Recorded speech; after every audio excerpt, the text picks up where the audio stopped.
Bonjour à toutes et à tous. Merci d'être venus nombreuses et nombreux ce soir pour la réunion publique de la France Insoumise. Est-ce que comme ça c'est bon? Comme ça c'est bon? Oui. Là c'est bien? Oui. Ok, d'accord. Plus fort encore, Émile? Ouais. Émile, tu m'entends là, c'est bon? Ouais? Ok, d'accord. On va faire un test, voir si je vous entends bien aussi. Bonjour Brest, est-ce que vous allez bien?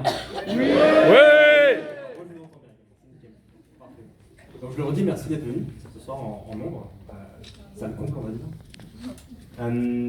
Je vais commencer par introduire les personnes une à une. On va faire ça bien, on va laisser la personne parler, puis on introduira celle d'après.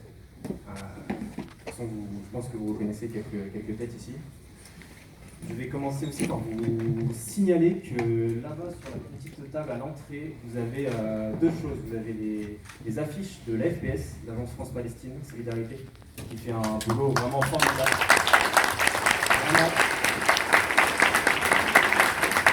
Vous voulez vraiment formidable avec l'organisation de manifestations en soutien au peuple palestinien.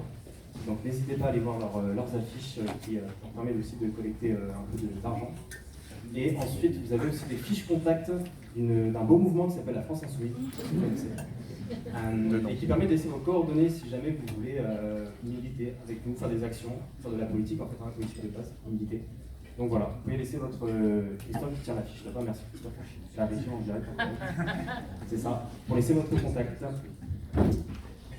Je vais commencer par introduire la première personne, Marielle Lemay. Ça le fait à chaque fois. Il n'y a pas d'esprit dans la salle des syndicats. Elle est vendue, c'est bon, ouais. Ça peut partir en enchère à n'importe quel moment.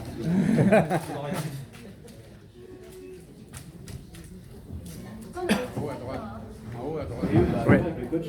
On amène de la colle dans la voiture.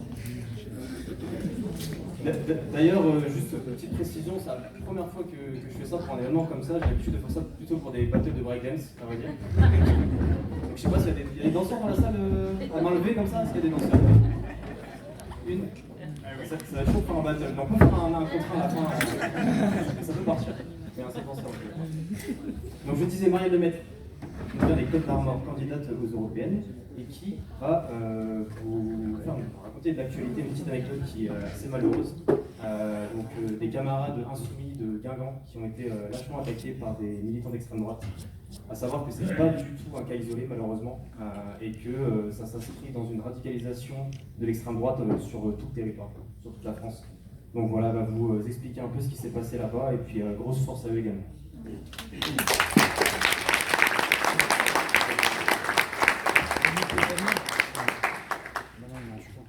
Bonsoir. Puis la deuxième fois que tu dis mon nom, il n'y a rien qui tombe, donc c'est bien. C'est une bonne nouvelle déjà. Alors je vais commencer par un message personnel pour Corinne. Si tu veux bien, éteindre ton portable. Voilà. Mais pour tout le monde, du coup. Bah, après, ceux qui se sentent concernés peuvent aussi. Donc, oui, merci à Brest de nous accueillir ce soir. Je viens en voisine, mais pas toute seule, avec les militants des Côtes d'Armor. Et je partage donc avec Marie Mesmer, que vous connaissez, Pierre-Yves, que vous connaissez aussi, et Anaïs Bellamoussa Chérifi, qui vient de Lyon. Nous sommes tous les trois très honorés et très heureux d'être candidats sur la liste d'Union populaire menée par Manon Aubry. Donc Anaïs vous expliquera la deuxième raison pour laquelle elle est ici aujourd'hui à Brest, qui est une super raison, voilà. Super bonne raison. Et donc aujourd'hui, on a aussi la chance d'être aux côtés de notre présidente de groupe à l'Assemblée nationale, qu'on peut encore applaudir.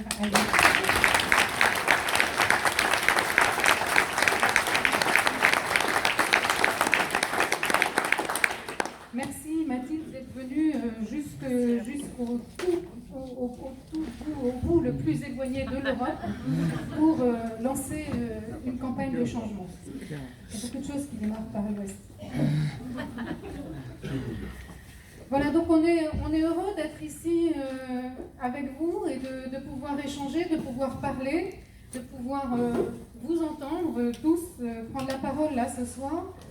D'autant plus que hier soir, c'était plus de 1000 étudiants donc, qui est ici avec nous, là, qui attendaient à Rennes la conférence d'Emma Fourreau, co-animatrice des Jeunes Insoumis, et de Jean-Luc Mélenchon à l'université. La directrice de l'université a reçu un mail évoquant une menace d'attentat islamiste et elle a décidé de l'annuler. Les 1200 jeunes sont rentrés chez eux très déçus, et pas que, mais ils étaient 1200 là, présents pour écouter et pour se renforcer dans leur militantisme pour la liberté d'expression. Il y avait eu la même stratégie à Bordeaux, et c'était les réseaux d'extrême droite qui s'étaient approprié la victoire de l'annulation de la conférence par la suite. Donc il y a un message de Jean-Luc Mélenchon sur YouTube suite à cette annulation, que je vous invite à aller voir si vous ne l'avez pas déjà fait. Et sa conclusion, c'est un appel à faire vivre la liberté. Alors oui, faisons vivre la liberté.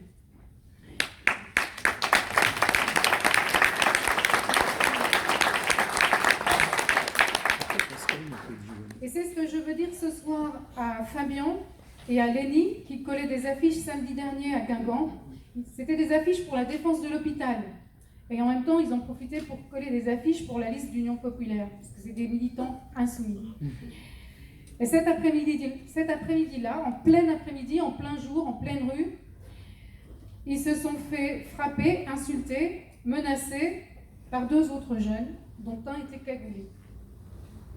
2 jeunes qui ont pris la fuite dans une voiture où il y avait quelqu'un qui les attendait.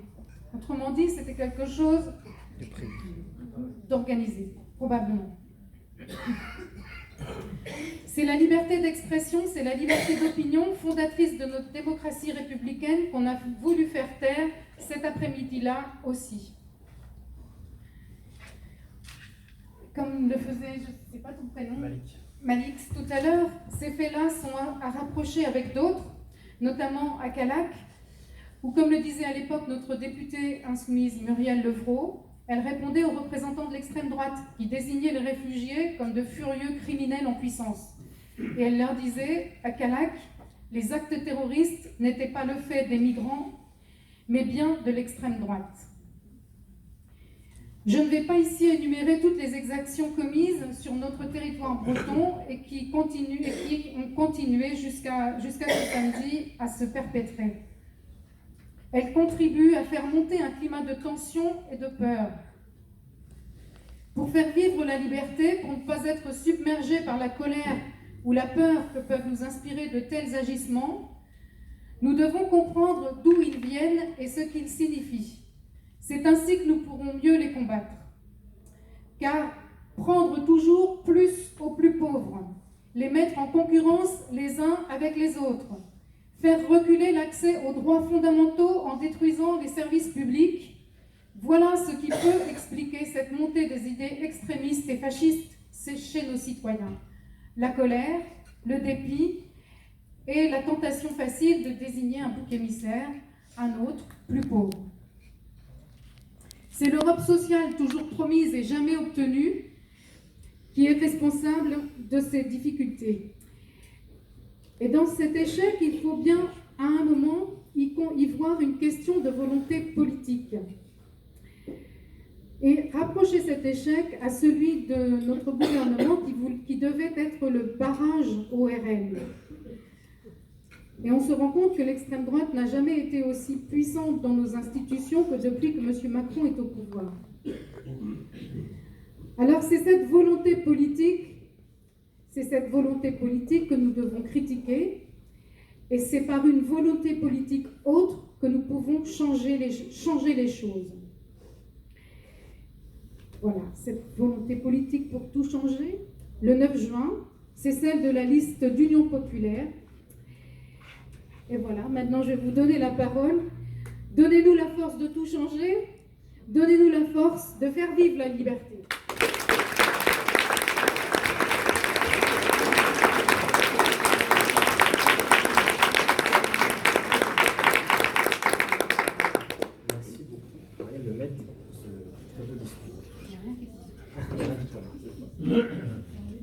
ensuite, je vais introduire.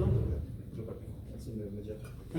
Je vais introduire Anaïs Bellaroussa Chérifi, qui nous vient de Lyon, du coup, et qui est candidatrice de la campagne d'achat de l'Union de la France Insoumise et candidate pour les européennes.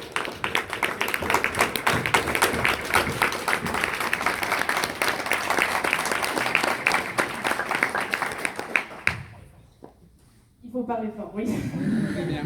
Bonsoir à toutes et à tous. Je suis très heureuse d'être parmi vous ce soir à Brest pour cette réunion publique, mais aussi pour une occasion particulière, puisque aujourd'hui marque une nouvelle étape de la campagne d'achat des locaux de la France Insoumise.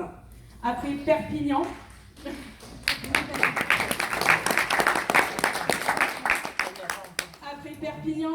dans les Pyrénées-Orientales, après Valence dans la Drôme, c'est au tour de Brest dans le Finistère de se doter d'un local départemental.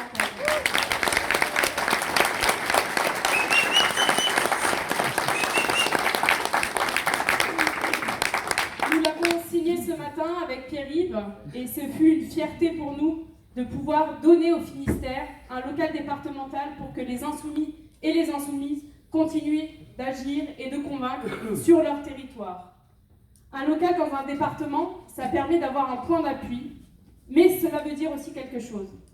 Cela veut dire que la France insoumise, elle s'installe durablement dans le territoire. Et ça, c'est un signal politique fort.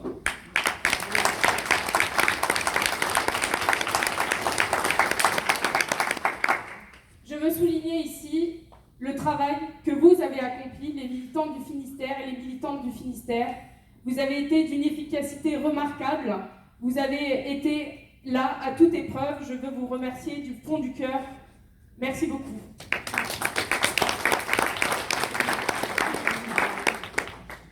Marielle en a parlé.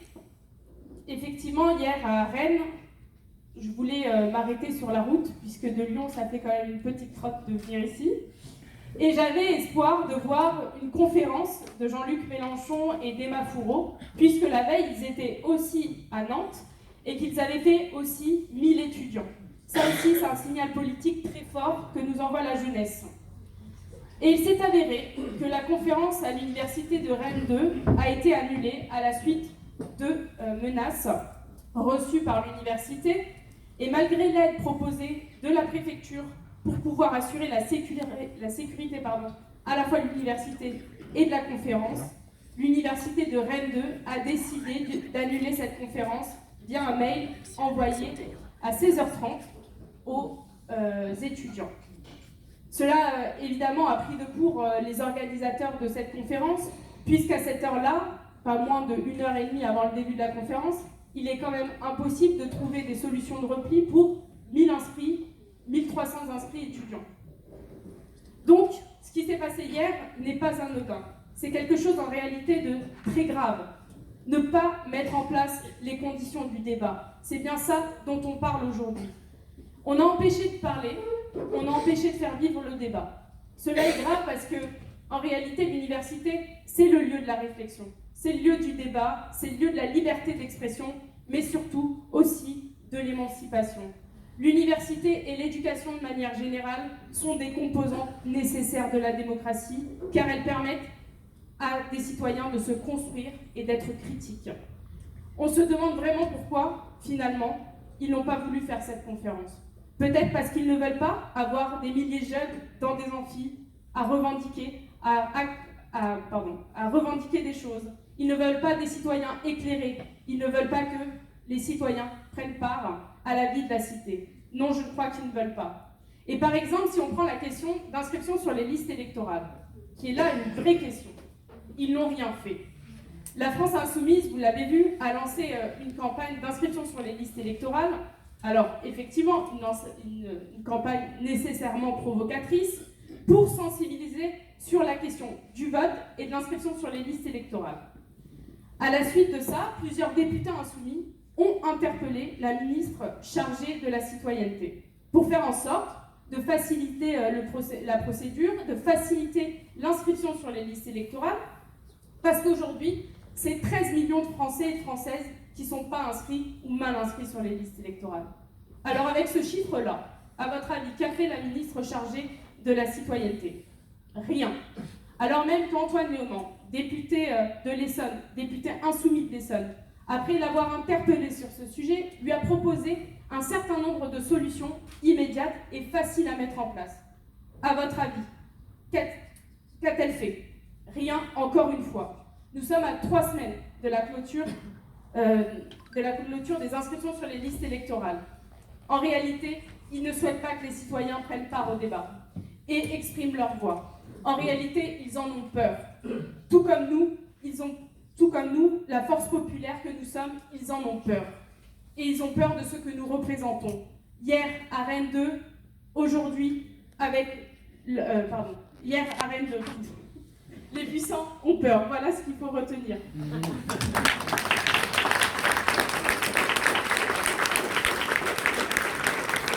Et je peux vous dire qu'ils mènent depuis des mois, des années, des offensives contre notre force politique et contre nos idées. Nos idées assumées en termes de rupture avec le capitalisme, en termes de rupture avec l'ordre établi. Ils veulent le statu quo, nous on souhaite changer radicalement la société. Et pour cela, nous avons besoin de vous, nous avons besoin de votre force pour préparer l'après-Macron, puisque c'est bien de ça dont on parle. Faites entendre votre voix, dès à présent, en vérifiant que vous êtes bien inscrits sur les listes électorales, en demandant autour de vous si ils sont bien inscrits sur les listes électorales. Vous avez jusqu'au 3 mai pour vous inscrire, c'est important. Vraiment, c'est important. Ne les laissez pas décider à votre place. Tout à l'heure, je parlais d'offensive des puissants, d'un bashing permanent médiatique que nous subissons. Eh bien, je veux vous dire ici toute la fierté d'être sur la liste de l'Union populaire parce que je pense que la France insoumise est le seul mouvement politique qui est un rempart face à l'obscurantisme, face à l'extrême droite. Et je peux vous dire que rien ne nous fera trembler, rien ne nous fera reculer. Et que nous continuerons à condamner toutes les formes de discrimination, toutes les formes de racisme et à exiger que partout et tout le temps, la dignité humaine soit respectée. Merci.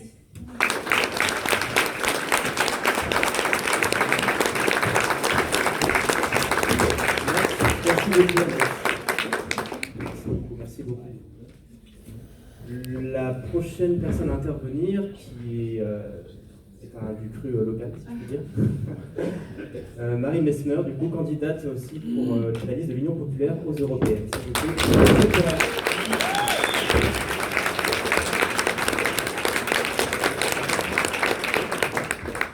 Merci Malik, merci pour vos interventions aussi Marielle et Anaïs, merci à tous nos copains, nos camarades qui ont participé à organiser cette soirée et bienvenue à tous les visages que je ne connais pas, bien encore. Je suis contente de voir que nos réunions publiques se nourrissent de tous ces visages. Alors, le sujet aurait pu être vaste ce soir, puisque le sujet c'est l'Union européenne et les votes à venir.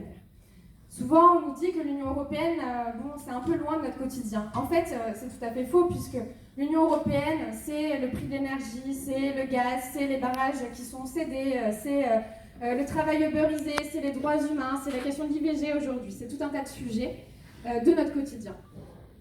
Bon, j'aurais pu vous parler de toutes ces choses-là, mais ce soir, moi, j'ai pris la décision de vous parler de quelque chose qui me révolte et qui est aussi d'actualité en lien avec l'Union européenne. Donc, voilà, je vais y aller. L'Union européenne, c'est la même politique que le gouvernement français. Elle est libérale et précarisante. C'est aussi souvent un prétexte pour Emmanuel Macron de mettre à sac le droit des travailleurs et des travailleuses, le code du travail, la démocratie. Leur intérêt, comme l'a dit Anaïs, ce n'est pas de faire voter. Ils ont d'ailleurs même, pire que ça, complexifié la procédure en ligne sur gouv.fr pour vérifier notre inscription sur liste électorale. Ça, c'est aussi le rôle du ministère de l'Intérieur, qui normalement doit s'assurer que les concitoyens puissent participer à leur droit démocratique, le vote. Mais je ne vais pas vous étonner quand je vais vous dire que Gérald Darmanin n'est pas un camarade.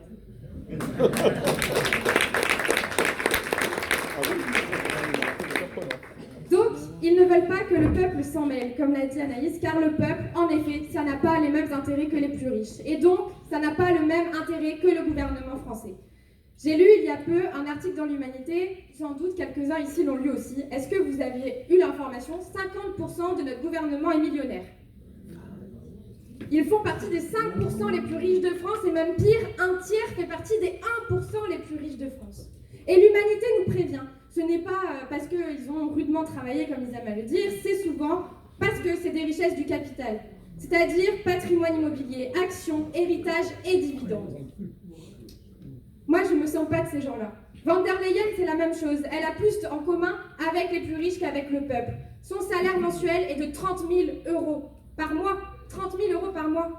Et donc, sous leur mandat à tous ces gens-là, la fortune des plus riches depuis 3 ans a elle aussi augmenté de 230 milliards d'euros. Je ne sais même pas ce que représente 1 milliard d'euros. Alors, pour vous aider, parce que ça m'a aidé, je vais vous dire que 230 milliards d'euros, c'est 10,8 millions de SMIC. 10,8 millions de SMIC. On n'est même pas assez, nous, dans la salle, là, pour percevoir leur fortune.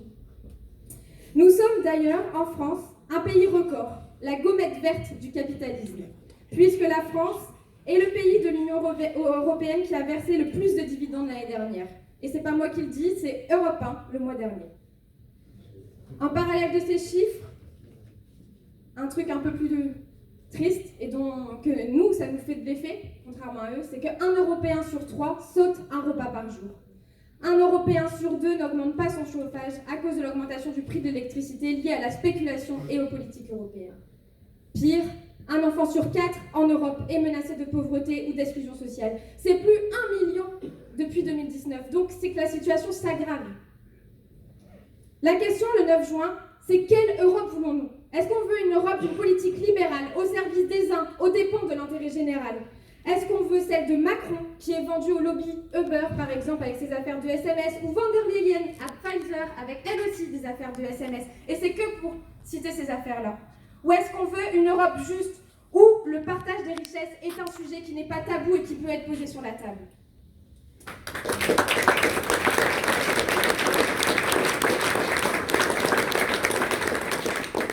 Eux, ils refusent ce débat-là. Mais ils ne vont pas pouvoir y échapper encore longtemps, parce que ça commence à se voir. Les pauvres s'enlisent, les riches, eux, s'empiffrent. Même dans leur camp, ça craque. Bérou, il y a quelques jours, disait « On vient d'une politique du quoi qu'il en coûte et on arrive aujourd'hui à une politique jamais atteinte depuis 30 ans. » Même Yael Braun-Pivet disait « Ok, on va attaquer les aides sociales, pas de problème. Par contre, on va peut-être parler des super profits parce que ça commence à se voir. » Leur compromission explose et elle est crasse. Il faut que le peuple s'en mêle. L'Europe est un outil au service des riches. Nous, ici, nous voulons en faire un outil des luttes sociales. Vous n'avez pas pu... Pardon.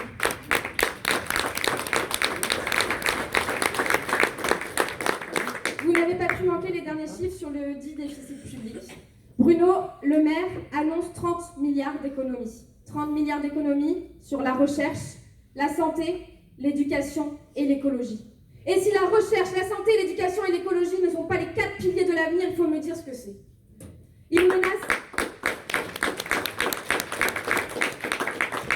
menace aussi désormais le chômage, les collectivités territoriales et d'une augmentation de la TVA.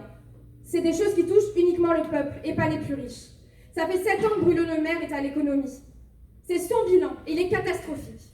Mais avant ça, sous Sarkozy, il était ministre de l'Agriculture. Et à l'époque, un hectare, il ne savait même pas ce que c'était. Donc on peut douter de sa qualification pour l'économie.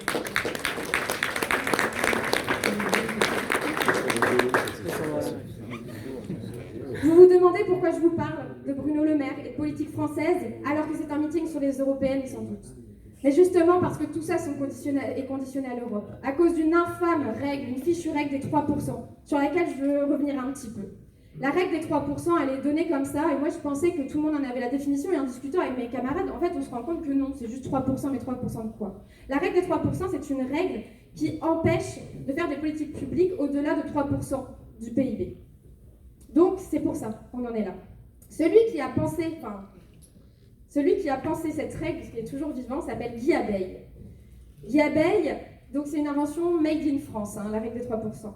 Il disait il y a quelques temps à des journalistes qu'il avait réfléchi cette règle en moins d'1 heure sur un coin de table, sans aucune réflexion théorique, un soir de mai 81. Et il continue en expliquant pourquoi il avait réfléchi cette règle. Et il explique Mitterrand cherchait une règle simple qui sonne économiste pour repousser les demandes de rallonge budgétaire de ses ministres. Et il dit, on ne pensait pas que ça allait déborder au-delà de 81. Mais le reste de l'Europe s'en inspire, les économistes en parlent. Oh, super, un nouvel outil libéral au service de tous. Et la règle est adoptée au sommet de Maastricht en 91. J'étais même pas née, alors que je vais avoir 30 ans cette année. Cette règle, qui n'a donc aucune réalité économique d'après son théoricien, n'a jamais été revue. Et pourtant, la société a évolué. Guy Abeille disait que quand il a écrit cette règle-là, il faisait encore ses comptes à la main et les ordinateurs, il n'utilisait pas les ordinateurs. Et à l'époque, le CAC 40 n'était pas ce qu'il est aujourd'hui. La dette est donc un objet politique. Le déficit est un objet construit politique pour faire peur. Il oblige la baisse des finances publiques, la casse des services publics et des conquis sociaux. Il encourage les privatisations, la mise en concurrence des individus. Il affaiblit les systèmes de protection sociale et de santé. On l'a malheureusement vu l'année dernière avec la malheureuse réforme des retraites, qui elle-même était dictée par l'Union européenne. On était tout le peuple dans la rue à dire non pendant des mois, et ça passe à coup de 49-3. Donc en plus, ça met à sac la démocratie. On le voit aujourd'hui, on est dans une énième réforme du chômage qui est annoncée. On en a eu une en 2019, une en 2021, une en 2023. On n'a même pas le temps d'analyser les conséquences de la réforme de 2023 qu'on nous parle déjà d'une nouvelle réforme du chômage. Et c'est toujours les mêmes qui sont visés, les pauvres.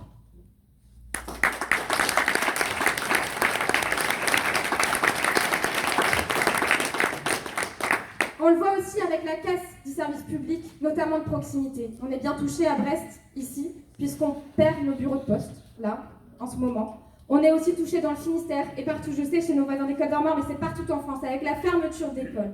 Dans le Finistère, c'est 67 classes qui sont fermées pour une ouverture de 18 classes. Même les syndicats disent que c'est historique, ça n'a jamais été fait. On le voit aussi avec les universités, je vous parlais de Guy Abeille, mais notre ancien président de l'UBO, avait décidé d'une coupe de 60 000 heures de cours pour les étudiants pour faire des économies. Et il disait dans la presse, ça n'a aucune vocation pédagogique, c'est simplement pour faire des économies. Mais à quoi sert une université de Leur objectif est simple, c'est abaisser le prix du travail, tuer les conventions collectives, élargir le champ du marché aux assurances privées, parce que c'est leurs copains les assurances privées. Mais ne pas investir dans la recherche, l'éducation, la santé et l'écologie, ça va nous coûter cher, très cher même, et encore plus aux services publics. Pour rappel, entre 2008 et 2016, les coupes sur les collectivités territoriales, l'éducation et l'hôpital avaient été choisies pour soi-disant contrôler la dette. Or, nous l'avons payé pendant la crise Covid. Encore aujourd'hui, c'est encore eux qui vont le payer. L'hôpital est en souffrance, les collectivités territoriales suffoquent et l'éducation s'appauvrit. Nous sommes, la France Insoumise, la seule défense des services publics, du pouvoir d'achat contre l'austérité et contre le marché.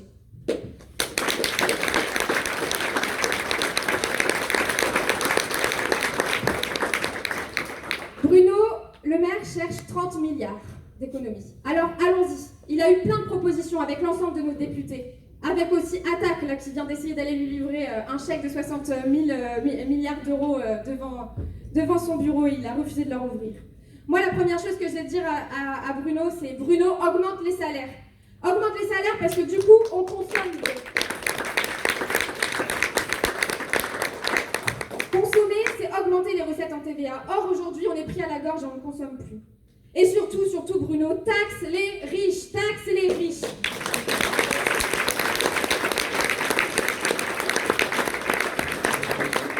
Supprime la flat tax, supprime le crédit impôt recherche, supprime le CICE, rétablit l'ISF, rétablit la CVAE, ça fait beaucoup de noms, hein, et c'est eux qui ont tout créé. Contrôle l'évasion et l'optimisation fiscale. Parce que si le CAC 40 a 1000 filiales dans des paradis fiscaux, c'est bien qu'il s'y passe des choses.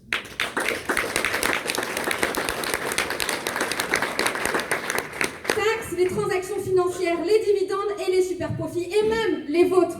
Même les vôtres, taxez-vous vous-même le gouvernement de millionnaires. Et en faisant ça, Bruno, tu fais des économies. Pas sur les dépenses, mais sur les recettes.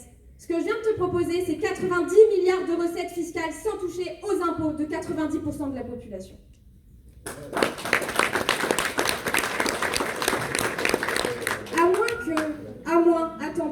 À moins en fait que Bruno Le Maire ait été prévenu avant le projet de loi de finances par l'OFCE, le FMI, le président de la commission des finances et tout un tas d'autres personnes que son budget n'était pas bon et que c'est ce qui allait arriver. Mais pourquoi Bruno aurait fait voter quand même ce budget-là alors qu'il était averti, plusieurs fois averti? Parce que peut-être que Bruno se dit que c'est plus facile de couper, de faire des réformes sociales quand le peuple pense qu'on est sur la paille. C'est ce qu'il a essayé de faire avec la réforme des retraites, et heureusement, on était tous là pour démonter leurs arguments sur les questions économiques.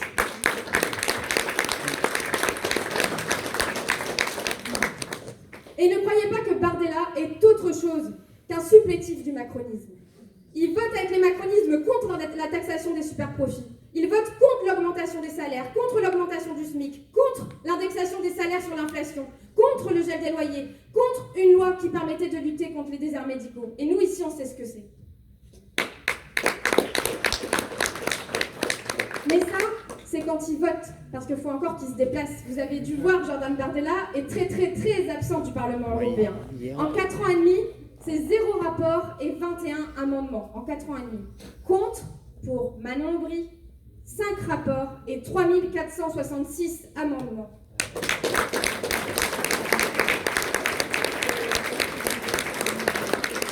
Voilà pourquoi ils n'auront aucune victoire, et encore moins des victoires pour le peuple. Parce que d'ailleurs, ils se sont vantés d'être les grands défenseurs des agriculteurs. Mais ce sont des hypocrites, parce qu'ils votent aussi avec les macronistes pour la politique agricole commune et contre les prix planchers. Les lepénistes, en plus d'être des racistes, xénophobes, ennemis des droits de l'homme et de la démocratie, s'arrangent très très bien de l'Europe des plus riches et contre l'avenir de l'humanité. Parce que quel est le sens d'être sous les 3% de déficit sur une planète morte? À la France Insoumise, nous sommes les seuls à lier la question sociale à l'urgence écologique. Pour 2 grandes raisons, il y en a plein, mais ce soir, je vais en détailler 2. La première de ces grandes raisons, c'est que les traités sont polluants et au service des plus riches. J'ai parlé de la politique agricole commune, de l'agro-business, qui est une loi qui sert aux plus gros. 80% de la politique agricole commune va sur 20% des exploitations. Elle ne laisse pas la place aux installations de personnes qui voudraient faire du biologique, par exemple. Nous sommes pour la sortie de l'hectare. Aujourd'hui, les agriculteurs s'appauvrissent pendant que la grande distribution explose ses marges. Il y a aussi la question des traités de libre-échange, que d'ailleurs, à la France Insoumise, nous sommes les seuls à ne jamais voter. C'est des traités qui sont anti-écologiques, qui provoquent énormément de gaz à effet de serre, qui n'empêchent pas la venue des pesticides et des antibiotiques sur notre territoire, puisque par exemple pour les accords CETA avec le Canada, au Canada, 40 molécules de pesticides qui sont interdites en Union européenne sont autorisées là-bas. Et donc c'est des produits qui arrivent chez nous, qui sont pleins de pesticides et d'antibiotiques grâce au traité de libre-échange. C'est aussi la question du dumping social, avec la concurrence déloyale, les délocalisations. Par exemple, Whirlpool dans le nord de la France, qui crée des emplois.